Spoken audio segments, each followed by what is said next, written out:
네, 자동기상 관측 장비 AWS의 부실 관리 실태를 짚어보는 연속 보도 세 번째 순서입니다. KBS는 지난 이틀 동안 기상 관측 장비의 중복 설치와 부실 관리 실태를 보도해드렸는데요. 기상청에서는 효율적인 관리를 위해 유관기관 기상 장비를 관리하고 있습니다.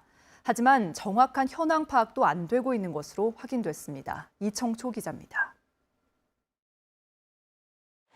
기상 정보를 보다 빠르고 보다 정확하게 파악하기 위해 설치된 자동 기상 관측 장비 AWS. KBS가 파악한 장비 현황을 강원도 지도에 표시해봤습니다. 먼저 기상청입니다. 91대를 갖고 있습니다. 그 다음으로 18개 시군이 설치한 게 171대입니다. 이어 산림청 109대가 있고 환경부와 한국전력, 한국수자원공사가 각각 50에서 60대씩 갖고 있습니다.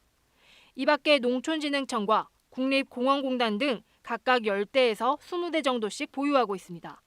다 더하면 27개 기관의 장비는 608대입니다. 그런데 이 가운데 현재 기상청에 등록된 장비는 470대에 불과합니다. 130대 넘게 차이가 납니다.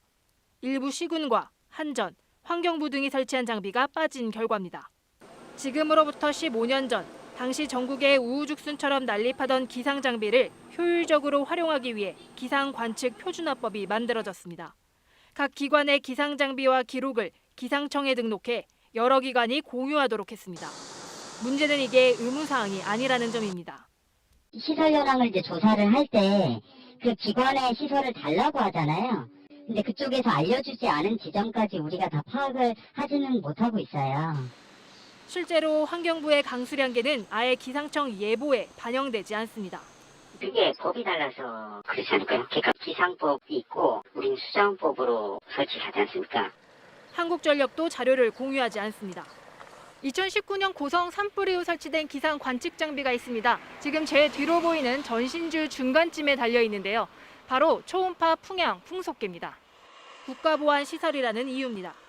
그 정도 조직 기반 시설이라서 저희가 많이 폐쇄망으로 운영이 됩니다. 가급적 제공을 안 하는 게 맞기는 하거든요. 데이터에 대한 추출 부분이 보안 위협이 있을 수도 있기 때문에. 이러다 보니 KBS가 파악한 강원도 내 기상 장비의 5분의 1은 기상청의 관리를 벗어나 있습니다. 여러 기관에서 그 장비를 설치, 운영하는 것은 좀 일종의 칸막이 행정이라 좀 볼 수 있습니다. 결국 이는 그 예산 낭비고 국민의 알 권리 측면에서도 좀 제한적일 수밖에 없다. 여기에 군부대 보유 장비를 비롯해 KBS가 자료 자체를 확보하지 못한 장비까지 포함하면 기상청도 모르는 기상 장비는 훨씬 더 많을 것으로 추정됩니다.